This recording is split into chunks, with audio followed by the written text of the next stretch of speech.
Hi everyone. You're very welcome to the inaugural session of the HEA ESD Spotlight Series, and we're delighted that the first university or institute to kick us off today is Dublin City University. So as you can see from the slide there, we're going to be doing a different institute each week and spotlighting a different institute between now and November at the end of this year. So, plenty of opportunities to engage in what's going on from an education, from a sustainable development practice across the university sector. So as I said, we've DCU today, which I'll hand over to in a second, but just to highlight a couple of issues, please keep our microphones on mute if you can. There will be opportunities for Q&A, so I'll get to that. The session is being recorded and will also be available on the HEA National Forum Resource Hub as well afterwards for people. There's also a call out at the moment for case studies, and you'll see the link there, which we'll put in the chat for you as well. So to spread the word across your own institutes about the opportunity to submit case studies on ESD, and also to spread the word about the Spotlight Series.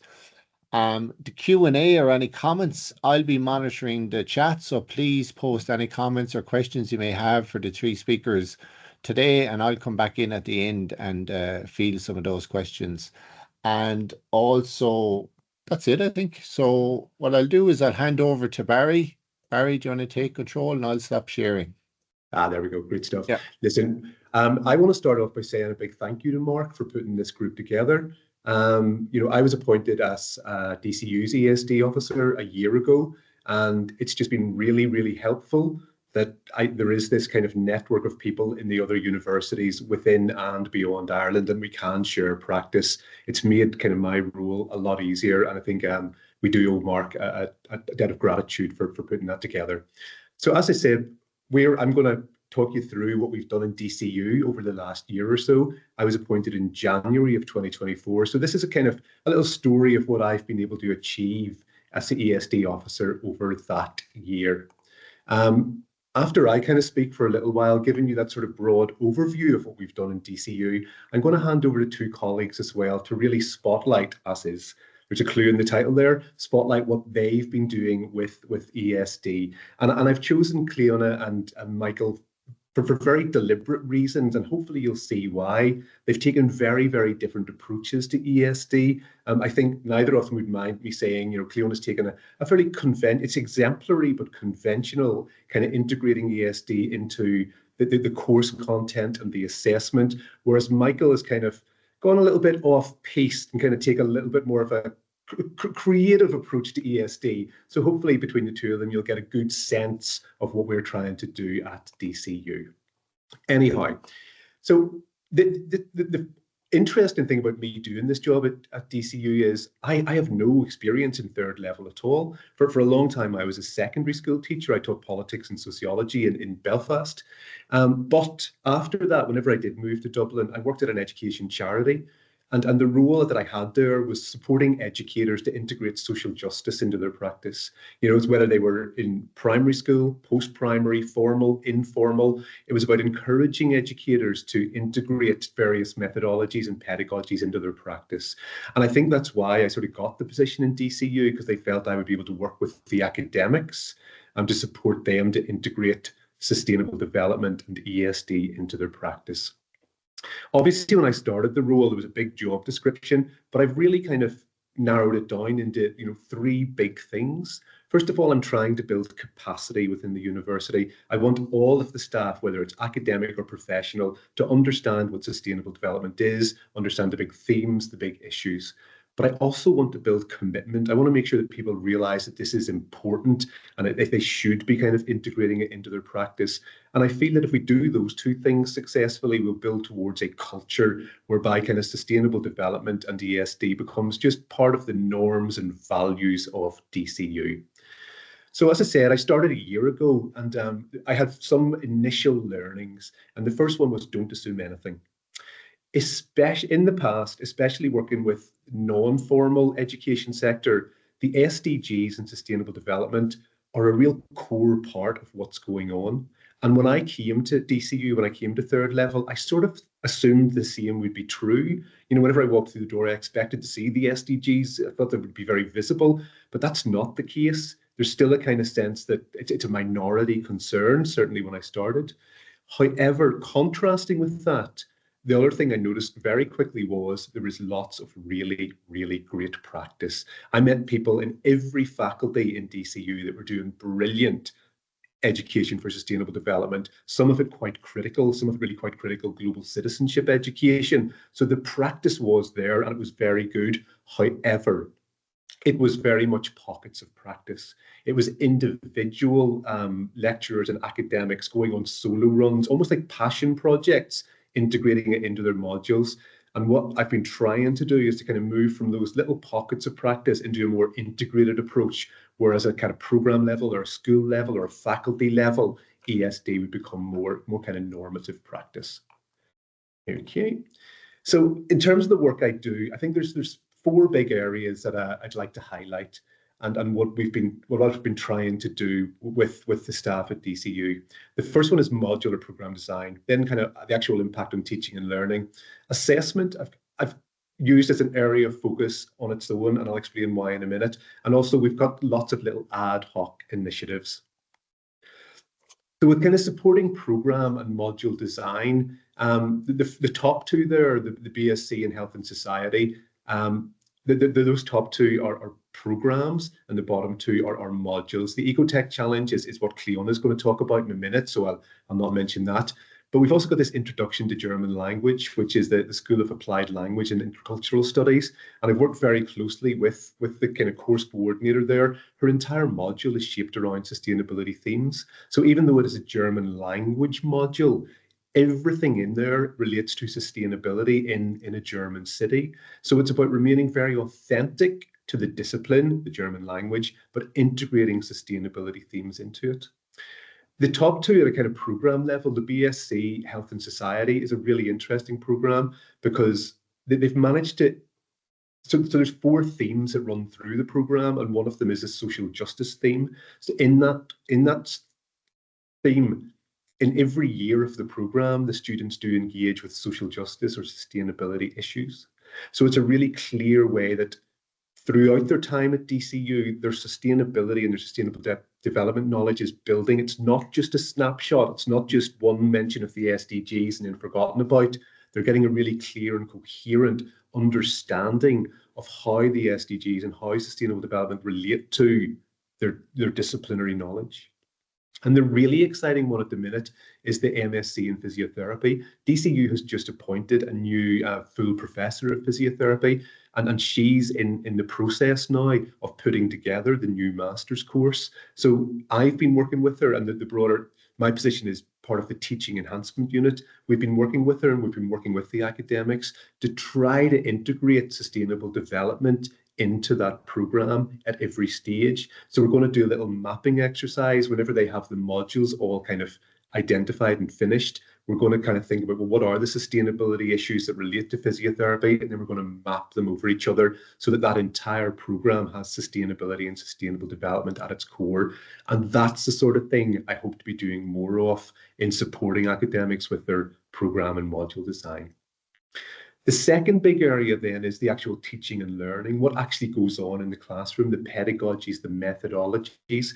And there was a few things there that we were able to do very quickly. And the first one was we put together a Moodle course. In DCU, we call it Loop, but it's basically a type of, it's an online learning system at Moodle, and it's open to all academic and professional staff.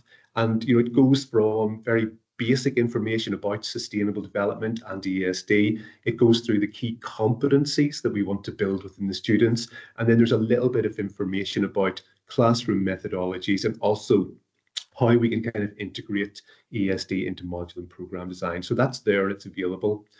The second thing we've done is we've introduced a digital badge in education for sustainability. And again, this is very much with thanks to the National Forum and the HEA. I know they've done one for all of the higher education institutions in Ireland, But we did a bespoke one in DCU, which catered specifically to the needs of the academics here. I did a bit of kind of market research, for want of a better word, identified what it was that they wanted, and we've put together a 6-week course, and we currently have 30 signed up to that 6-week course, and that's the first iteration of it. So hopefully that will build, and more of the academics and the professional staff will have that digital badge. We've also kind of introduced a range of workshops. So the first one was called the ABC of ESD, and it really was just an introduction to ESD for faculty members who were interested in what this was all about. And we also introduced this ideas exchange group, which is a bit like a community of practice, but it doesn't have the same formality about it. I would say there's maybe a cohort of about 40 academics throughout DCU who kind of dip in and out of that ideas exchange group, where we share best practice, we develop ideas, we talk about how we can embed ESD into the culture of DCU better. And then finally, individual faculties have put together communities of practice. And this is one I really like. So there's a Humanities and Social Science have a community of practice, and Science and Health have a community of practice. But my ultimate aim there is to get them talking to each other so that they can start thinking about interdisciplinary and transdisciplinary initiatives, which of course is at the heart of really good ESD. I said I would mention why I've got assessment as a specific theme whenever I got there, and I am there now, so I'll explain it. Assessment, I think, is a really good way for the academics to integrate sustainable development into their practice while remaining absolutely authentic to their discipline. Because one of the problems that I come up against time and again is the academics saying we simply don't have time. It's a 10-week semester. We've got so much information to put in. We've got so much knowledge to share that kind of getting extra bits like sustainability and sustainable development in there is really challenging. And one of the points where I found success is saying to academics, well, what about your assessment? Could you redesign your assessment to make the students apply their knowledge to a sustainability scenario? And that's worked very successfully. And I'll just mention the top one there is that there's an interdisciplinary science module. And obviously it's the material is incredibly authentic. It's very authentic to science learning. But when it comes to the assessment, the students are asked to kind of apply their scientific knowledge to real world scenarios around sustainability. So in DCU, we have this thing called challenge-based learning. It's a bit like problem-based learning, whereby the students are given a challenge or a problem, and they have to kind of propose a solution to it based on their scientific knowledge. But the other area that's been really successful here is one of the assessments is the students have to engage in debates, and they have to engage in debates on various ethical issues that relate to the science. So there's one around, whether or not GM crops are ethical or not.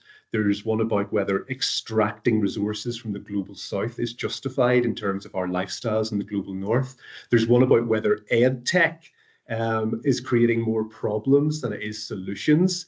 There's one around the rights of nature, and there's one about the limits of science. And I really like this because they're all science students, but we're asking them to consider, okay, when it comes to sustainability and the climate emergency, does science have the answer, or does it require more behavioral change? So it really does get them challenging assumptions, and it gets them thinking really, really critically. And as I said, absolutely authentic to the science, but applying that knowledge to sustainability issues.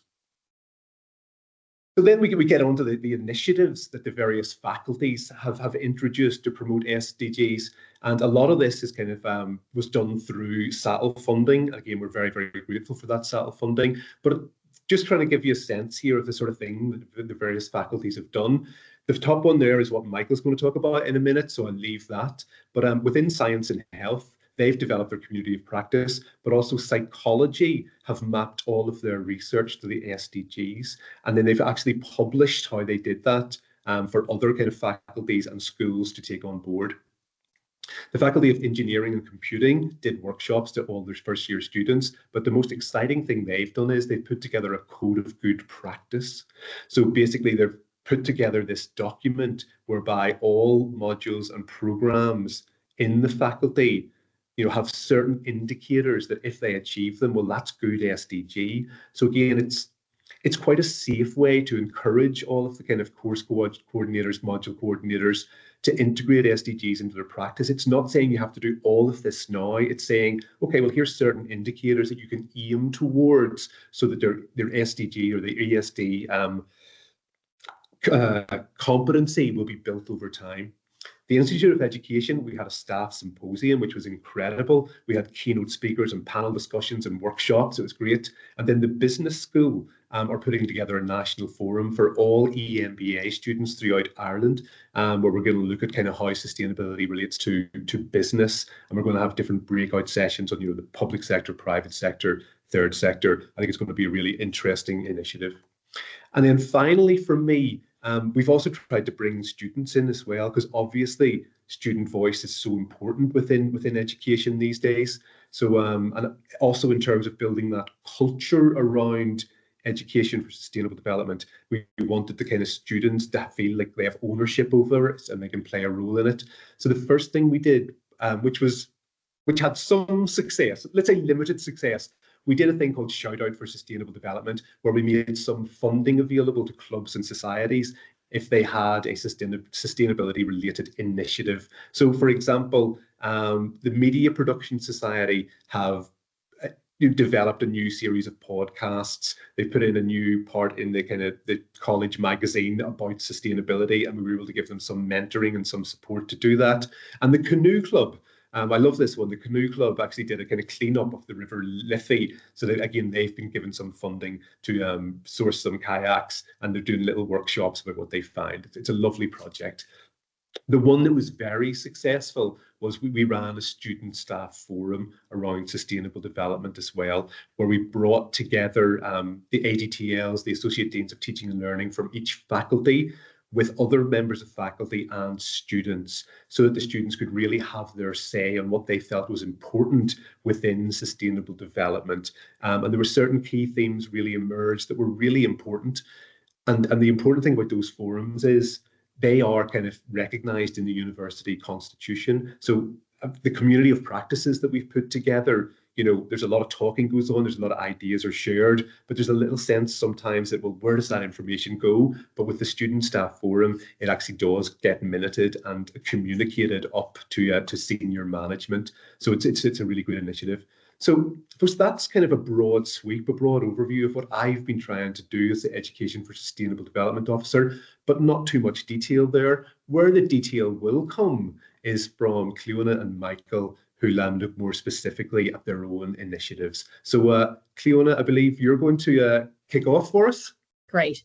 So I'm delighted to be able to talk a little bit about my experience about how I've incorporated ESD into one of our undergraduate degrees here, in particular into one of our modules in the business school. So thank you so much, Barry, for inviting me along. And I have this just at 15 minutes, you'll be pleased to know. So I'm going to quickly just explain a little bit about how we developed the module itself before going into the industry engagement and how we actually develop sustainability throughout the module, before just touching on some student feedback, which I think is really important. As Barry alluded to, we do take the student voice here very, very seriously in DCU. So it is really good to get the feedback from our students. So in terms of the module, I suppose it's important to understand the degree in which this module is actually sitting in. So this module is placed in our BSc in Digital Business and Innovation degree, which is a year 4 final year, within year 4, then final year. Now, the BSc in Digital Business and Innovation is one of our new undergraduate degrees in DCU. We're in our very first ever year 4 of it, and it falls under what we call the DCU Futures umbrella. So it's one of 10 new undergraduate degrees here that we run across the campus. So as part of the DCU Futures umbrella or ethos, we're very much focused on reimagining the student learning experience. So we focus on, a real deep focus on in-demand, digital and transversal based skills throughout the module and the course. We also do a lot of novel immersive learning experiences with the students. We have a deep integration with industry across a number of modules on our program. I prefer to call it an integration as opposed to engagement, because industry are so heavily embedded in developing and designing a lot of these modules with us. And we also offer cross-cultural virtual collaborations for our students throughout as well. So in terms of this module that I'm going to discuss, the Ecotech Challenge, we decided to run this through a CBL, or a challenge-based learning approach, in order to help us really embed the ESD and sustainability throughout the module. So in terms of the CBL elements, this ticked all 4 of our boxes for a DBI, in that it allowed us to offer a novel immersive learning experience to students. It really allowed us to have that deep focus on the most in-demand skills that our students require. Again, it allowed us to have a real deep integration with industry, as they were obviously providing us the challenge and working with us continuously throughout the module. And also it allowed us to offer cross-cultural virtual collaborations throughout. If I'm being completely critical of the degree itself, probably the one area where we're slightly lacking was our focus on sustainability. So in order to develop this module, we partnered with ECIU, which is our European Consortium of Innovative Universities. DCU obviously being one of 13 that is in this consortium. So in doing this, any module that you collaborate with in terms of ECIU has to have a sustainability focus. So you have to have a key focus on one or more sustainable development goals. So it was a nice fit for us in order to really, I suppose, plug that gap that we had in the program and then within this module in terms of focusing on sustainability. So with that, we developed the Ecotech Challenge, pioneering innovative technologies for a sustainable future. I don't mind telling you, naming this module was actually harder than naming my firstborn child. It's probably the hardest part of developing the module was naming it, because we wanted to stay true to our roots in digital business and innovation, and that we were focusing on tech and innovation, but we also really wanted to open that door for sustainability and sustainability development, which is really important to us. So that's where we came from with this module. So in terms of the industry engagement, we actually were very fortunate to partner with Uisce Éireann on this module, on this project. So Uisce Éireann is obviously Ireland's national regulated water utility.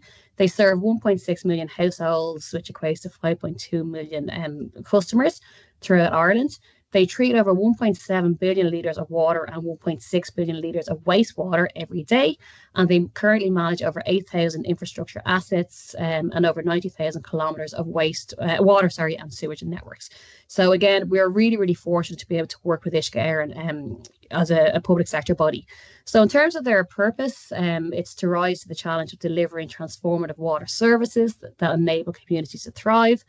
And in terms of their vision, it's for a sustainable Ireland where water is respected and protected for the planet and all the lives that it supports. So again, like I said, it was a really nice fit for us in order to really embed these ESD and our SDG goals into the module for us.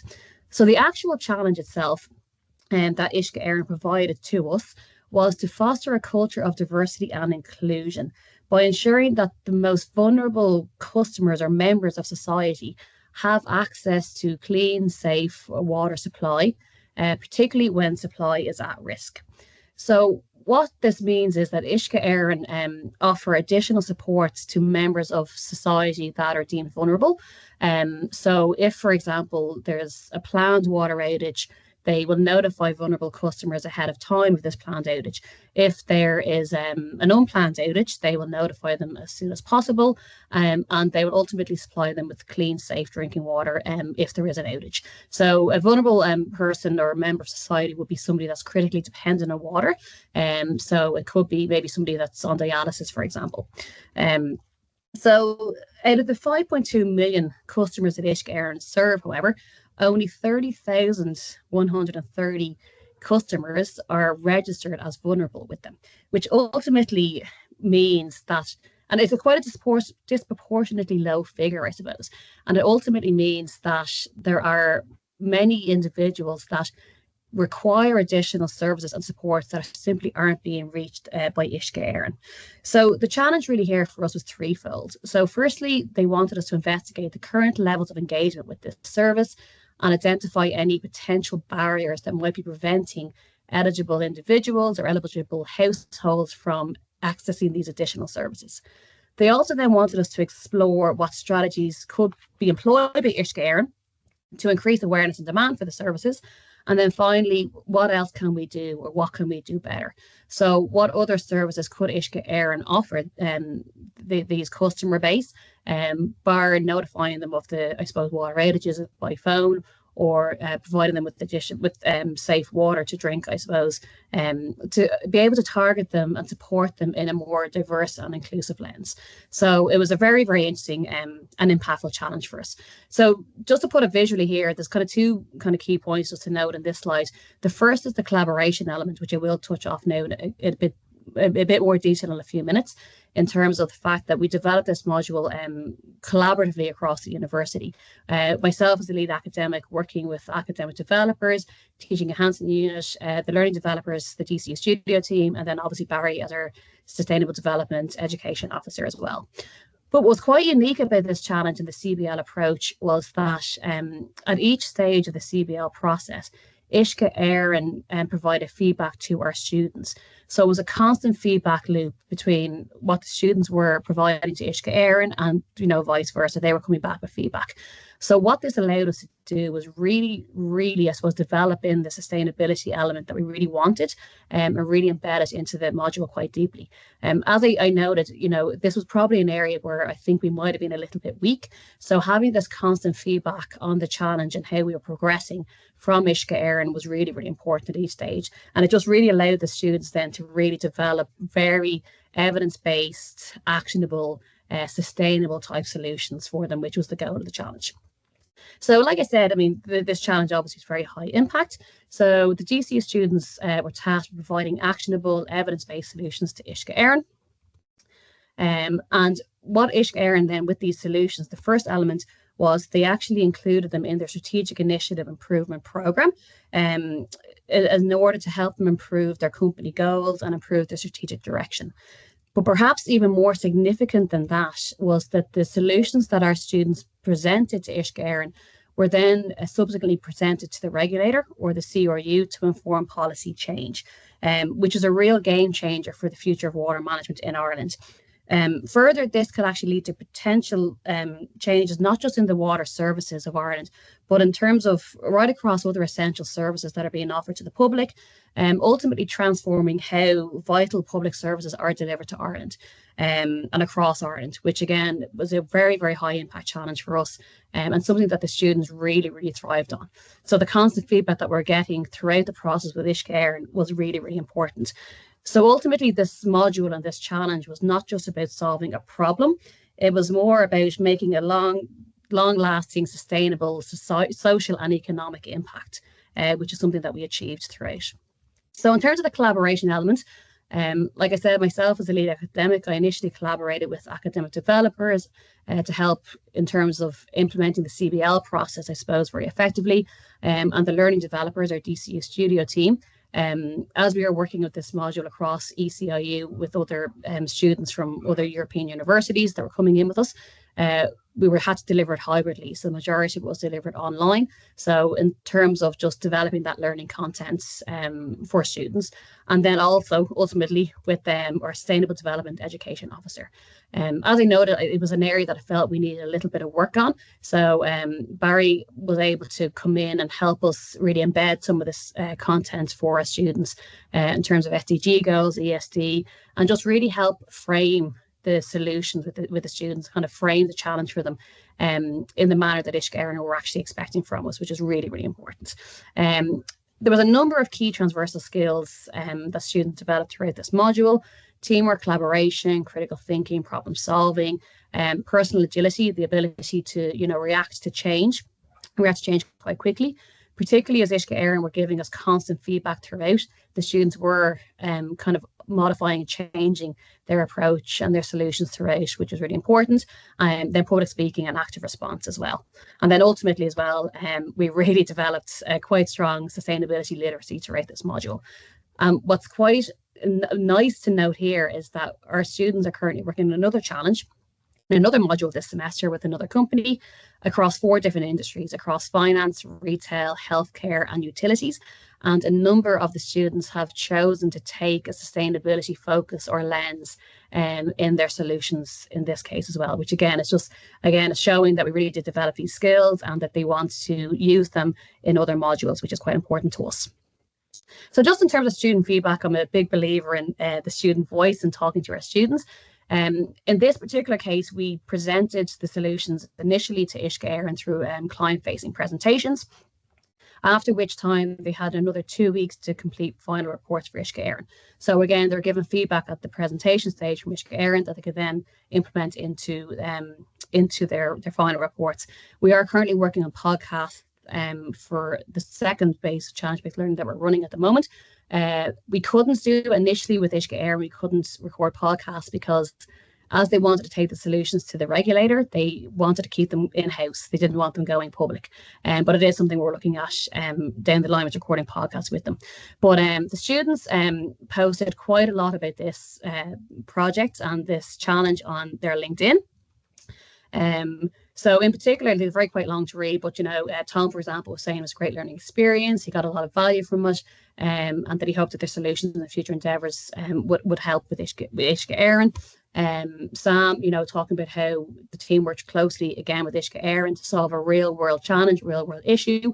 Gianni, again, talking about how great it was to work at Uisce Éireann, and again, to be able to address these real world high impact challenges for the students, which is fantastic. My LinkedIn impressions went up by over 800% in 2 days from the students tagging, liking and sharing some of these posts on LinkedIn. So we'll take that as a good sign. Just some other kind of feedback again, all mainly through LinkedIn. But what's kind of notable here is that Leona Barry, in both these cases, she is actually one of our leads that we were working with in Uisce Éireann. And then, she was commenting and responding back to students. And in both of these examples, you can see that she's talking about how they're going to implement these solutions and use them and take them to the table. Now, Uisce Éireann were so impressed with what they saw in the presentations, but also in terms of the engagement on social media. They had never seen so much traction on their own social medias that they actually contacted me and asked me could they get their student reports earlier than what we had originally agreed, because they wanted to start implementing the changes straight away. Okay, which again will take as a really, really positive experience. So they got them within their 2 weeks, but because the students were trying to finish them off, but they were like, if there's any chance we can get anything a little bit earlier, because we really want to start implementing them right away, which was, again, a real big win for us. And just quickly, I just want to show you this very quickly. This is the last thing. One of our student solutions that was presented to them was about sending text alerts to the vulnerable client base if about registering for the service, for example. And I don't know if anyone has seen their most recent ad that they have released. It was released just after Christmas, actually showcases that solution. One of the other solutions that we presented to them was that they need to be more visible in the public media. And over the last 2 storms that we encountered, representatives of Uisce Éireann were featured on the 6-1 News quite regularly, talking about what they were doing with the solution. So just show you this very, very quickly. It's only 30 seconds. At Uisce Éireann, we're continuing to upgrade Ireland's water network to ensure a clean, safe and reliable water supply. When repair and maintenance work is required in your area, we want to make sure homes and businesses are informed. That's why we have a new free text alert service providing real-time updates for issues lasting more than 4 hours. Sign up with your mobile number and air code at water.ie. Uisce Éireann, delivering water services for Ireland. But again, what was so exciting for us about that was that that was one of the solutions and recommendations that we presented to Uisce Éireann. Now, apparently, it was something that was somewhat in the works, but it was something that they then kind of pushed to the forefront and released as a result of the recommendation their students provided. So with that, I'm still going. I can't show for the third time. Happy to answer any questions after Michael has spoken. And thank you so much for listening to me for the last, what I hope was only 15 minutes, Barry. Close enough, Cliona. Not too far. Liz, thank you so much, Cliona. And obviously, I met the students involved. I did a couple of little exercises with them, and they were great. And the things that I really loved about Cliona's module, as well as it being a really authentic kind of business module, is it kind of conforms to all of the good things around ESD and education for sustainable development. It does build knowledge. It kind of builds those skills around critical thinking and problem solving that we know will be kind of required for the 21st century challenges. There is values in there because the students were challenged to think about vulnerable members of the population, and that those values are in there, and also the kind of attitudes, that knowledge, skills, values, attitudes piece. It's all in there, which makes it about more than just the SDGs, because we know that they're obviously addressing SDG like 6 on clean water, but also kind of 3 on health, 10 on reduced inequalities, 5 gender equality, because we know that kind of women tend to be more occupy those spaces within vulnerable sectors of the population. So it has all that knowledge around the SDGs, but it has the skills, the values and attitudes as well. So I think it's a really excellent way that you've incorporated sustainable development themes into what is ostensibly a business module. And thank you so much for involving me in the module, Cliona. I really appreciate it.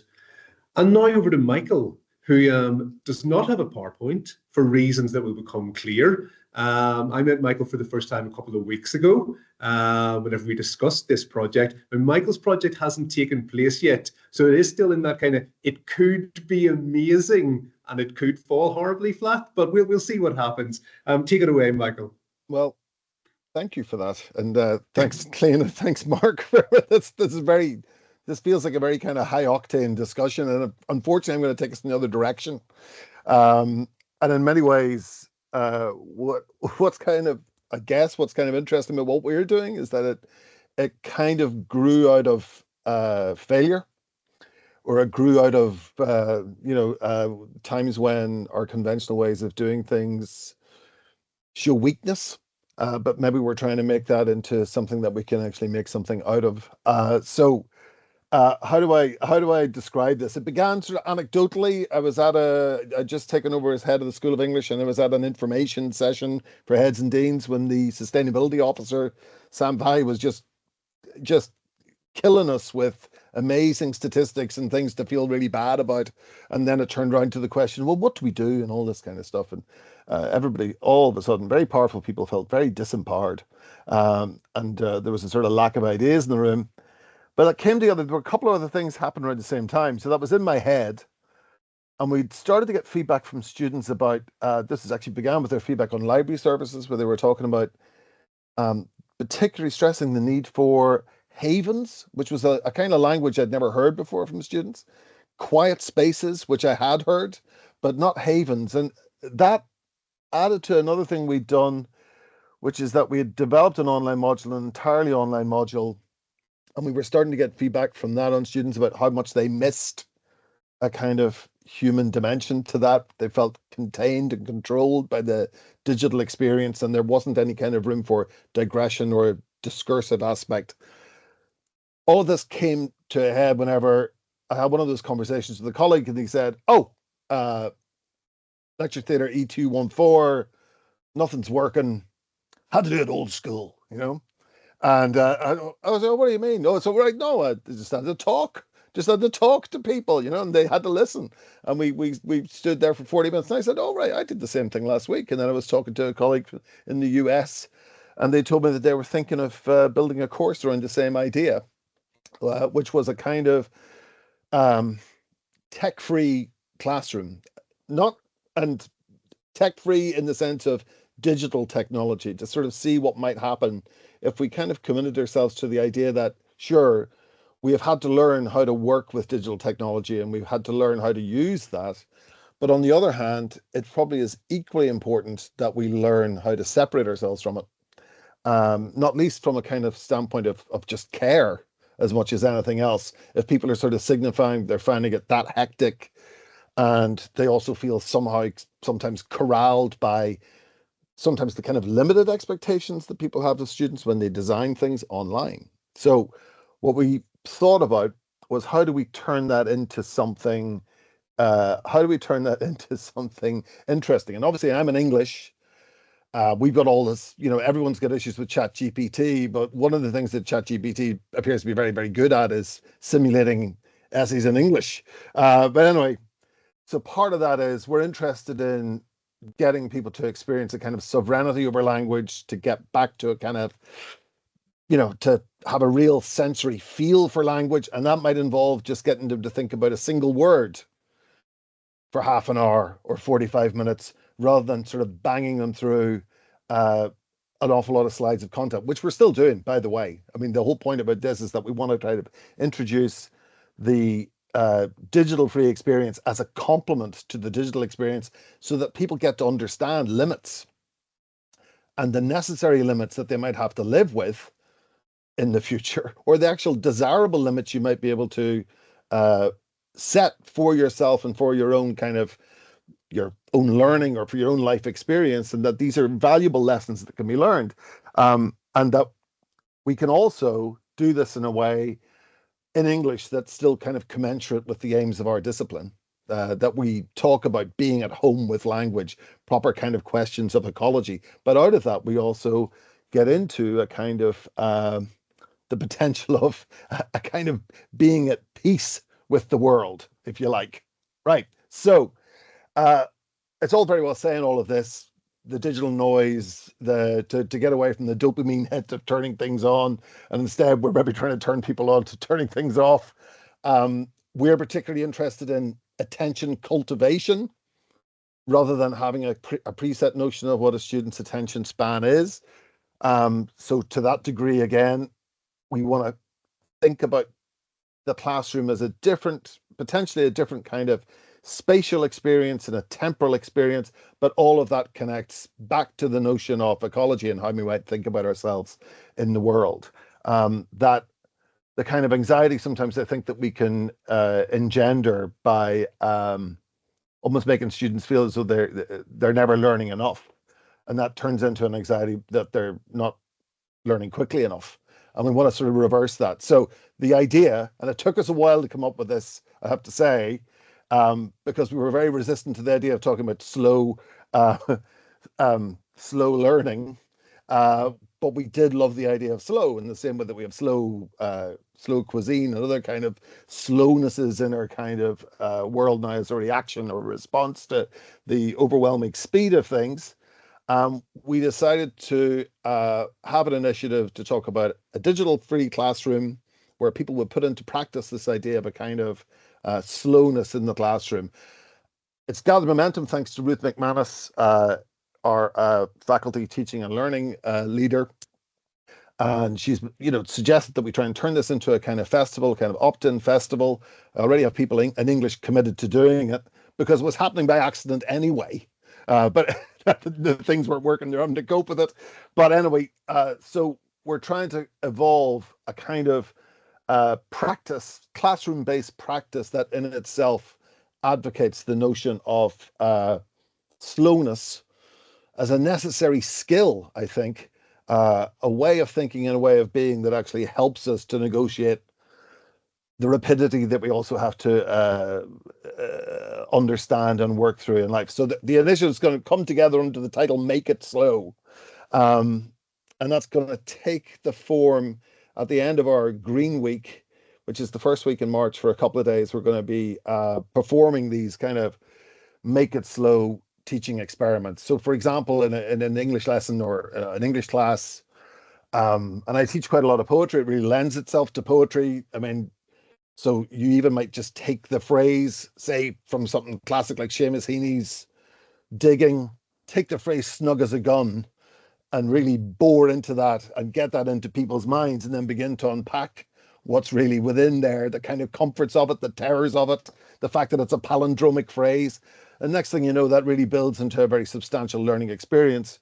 We're going to give the students recyclable notebooks, and we're going to give them recyclable pencils.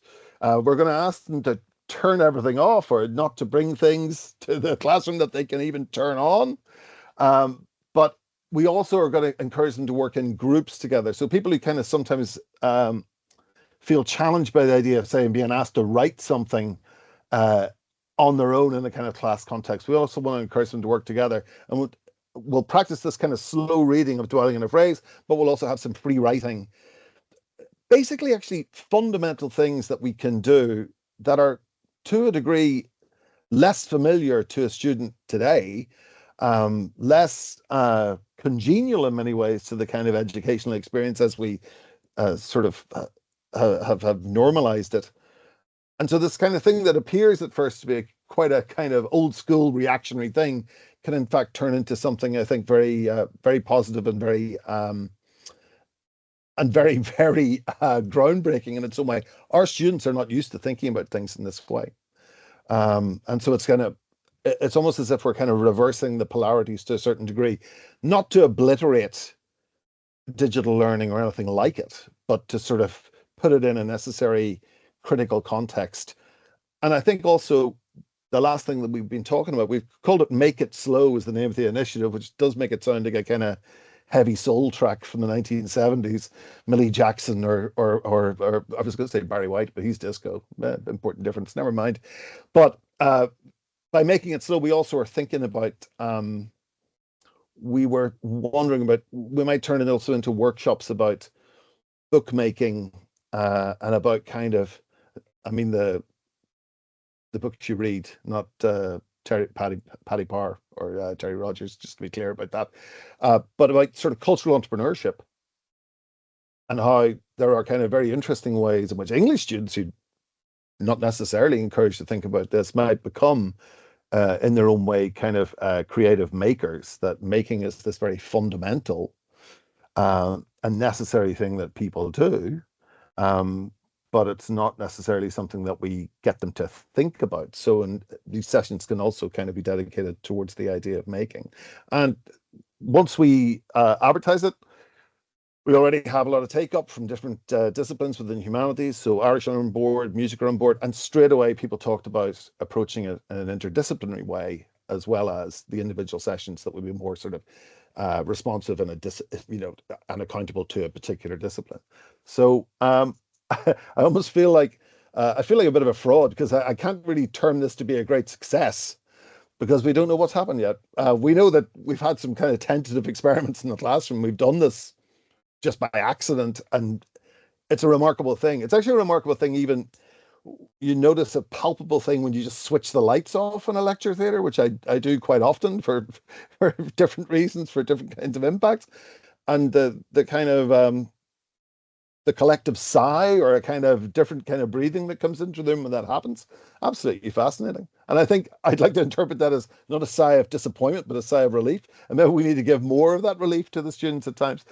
Those are the broad aims. It's a lively enough experiment. The interesting thing to me is that it does actually strike people as, weirdly, as quite a new thing, quite novel thinking, and yet its principles are absolutely fundamental, I would have thought, to what we're trying to do in education. So that's it. Michael, love it. Thank you so much. We really appreciate your time today. Thanks so much. There's a couple of things that I really like about it. I do think that kind of being able to switch off tech, obviously it's very good for the planet, but the other thing about good sustainable development is that it has to be good for people as well, and encouraging people to take a step back from the technology and to do things like authentic skills like reading and writing and listening is so good for people as well as the planet. And the other thing you said that I really liked was this idea about desirable limits. Because we do that idea that there's going to be kind of limits to kind of growth, and thinking about things like degrowth is going to be so important for that generation of people. Like, they can't have everything all they want all the time. There's really important lessons to learn in that idea of kind of limits to growth and desirable limits to what we have and how we consume. So I think there's a lot to like about it, and thank you so much for sharing it. We do have about 10 minutes left. Mark, shall we open up to questions? Yeah, so I have thanks. They were fantastic. All three presentations, really interesting. And I have lots of questions myself, but I'll hand it over to the questions that were in the chat. So one of the questions, and I think both of these are for Cliona, but I have a question for Michael then myself. Cliona, one of the questions from Anne was, do you cover like the CSRD in that module as part of the challenge, like the overarching taxonomy and EU legislation part from an organisational point of view? No, we don't get into that much detail. Okay. We don't really have the time. And with challenge-based learning, it is sort of student autonomous learning. So we do bite-sized guest lectures of about 20 to 30 minutes to sort of give them information that they need to work on. And then they take that knowledge, and then, so it's not a conventional classroom type experience. So we don't cover that, but it could be something we should maybe look into including next time for sure. And the second question related to the challenge was from Adrienne. I'm curious to know how you'll manage it year on year. Will you be working with different partners each year? And did you find it hard to make those links in the first place with HEA or the industry partners? Yeah, so the idea would be to work with definitely a different challenge every year, and possibly a different company depending on the challenge. The next semester, or this next year, should I say, we have another company already lined up that we're going to work with, which is quite unique in that it's going across 3 different future programs. So one of the our BA in climate and sustainability are currently working on the first part of it. This semester, they're going to hand it to us for semester 1 of next year. We're going to do the second part of it, and then we're going to hand it on to another program in the futures undergrad. It is quite challenging to maintain those relationships, but it is really worth the effort and the footfall. And ultimately, I think industry can get so much from this as well, that they see the benefits also. So particularly, like I said, within HEA ESD, I mean, they actually looked for the reports early to implement the changes because they were getting so much traction on their social media, which they hadn't experienced before. So they were really, really happy. And as you can see, they've started implementing some of our work already. So in terms of that, it's a lovely mutual relationship that you can have. So the early stage of maybe getting the buy-in at the start and explaining the benefits, possibly is the most challenging. But then, once we kind of get the relationship rolling throughout the module, it is really important to have those industry touch points, I think, throughout, to keep the students engaged, but also to ensure that we're, hitting the targets the way that we want to be for industry as well is really important. Yeah, and what you said there, I actually love that idea of passing the project across different programs. I haven't heard of that before. Like, that's really interesting and a lovely way to do it, because then it's sort of an efficient way, but also really creative and interdisciplinary and transdisciplinary and all the good stuff that we should be doing. So and then hopefully, and that's the aim of it. And then there will be a paper on it, Mark, you can read once we've completed the 3 stages. But the idea will be that we all work in our own strengths on it. But again, there's a very strong sustainability focus going through this project as well that we're going to be working on. So I don't think it's ever been done before. You're right, but I do think there's going to be so much value from it. So watch this space. we'll let you know. We'll touch base to you next time. Yeah, I do, definitely. Yeah, no, it's fantastic. So just a couple of comments for Michael. You started off with the phrase "evolved out of failure," which, as Barry would know, I love. Because I think we have a really strange relationship with failure in the university sector, as if it's a bad thing. So, that's really interesting. And what I'm interested in, the people that have signed up, like you mentioned, a lot of the humanities disciplines, and obviously you're only at the start of the journey, really. But it would be really interesting to deal, like, humanities to me can slow down. But there's certain disciplines that just don't seem to be able. And I love the way and this is the issue with sustainability and climate action and social justice more generally, the urgency of everything versus slowing down to be able to engage with it properly. So I'm just wondering, like, your thoughts on sort of, and I know you're only at the start, but like the opportunities across every discipline to sort of engage in this cultivation of attention and slowness. I mean, it's an interesting thing, because I was talking to the person I know in the US about it, and they'd gone the route of really pushing so hard with it that it almost became in itself yet more urgency. Because they connected it to quite a tight assessment schedule, and I think there probably is a way to connect it to assessment. Just to go back to what Barry was saying earlier, but I think you can't overdo it. But having said that, it is I think there is a kind of space in everything for this, not least because it would connect as well, I think, also even to the idea of risk management. Even to the idea of, what if such and such a thing fails, or what if we're not able to process things in the way that we thought we were going to be able to do. To have that kind of space where you're able to kind of think creatively and critically might well need to be a kind of more considered space, so that solutions sometimes take longer to figure out than me writing an essay or something like that, So I think that the encouragement of that kind of space and that kind of place where people at least engage creatively with alternative scenarios. I think they're doing that in lots of disciplines anyway, by the way. But it's not a bad thing to try and inculcate that as an actual fundamental of the learning experience, Yeah, and just before if anyone has any questions, they can raise their hand. But like, you mentioned slowness as a skill or a competency. Well, isn't that an interesting graduate attribute to have, the capability to slow down? Well, one of the things I was talking about is that I think, like, this is the kind of thing where there's room for this in my discipline for sure. The idea of a slow reading module where you're very deliberately, it's the kind of thing that people would have been made fun of. I used to teach in a university in Japan, and there was a guy who had a course called American Literature, and then someone pointed out to me he only taught one book, but they read Nathaniel Hawthorne's The Scarlet Letter from beginning to end in class, and he made sure they sort of got every detail of it. But see, that's laughable at one level, but the more I think about it over time, I'm thinking, Jesus, that's probably a great way of learning American literature. There's so many things you can talk about within that book.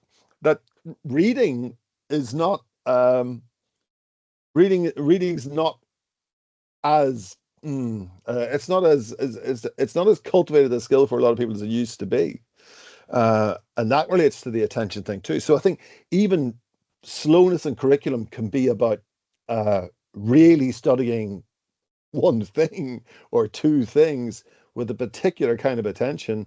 But of course, so much of the time we're sent in the other direction, trying to be as inclusive as possible of as many things as possible.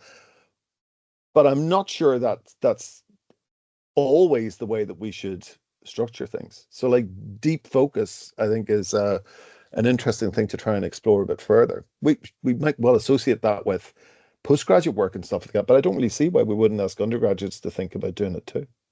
Well, yeah, exactly. It's not like you can just switch it on at postgraduate level. Like, if you haven't been given the opportunity to engage with it at undergraduate level. So it's really interesting.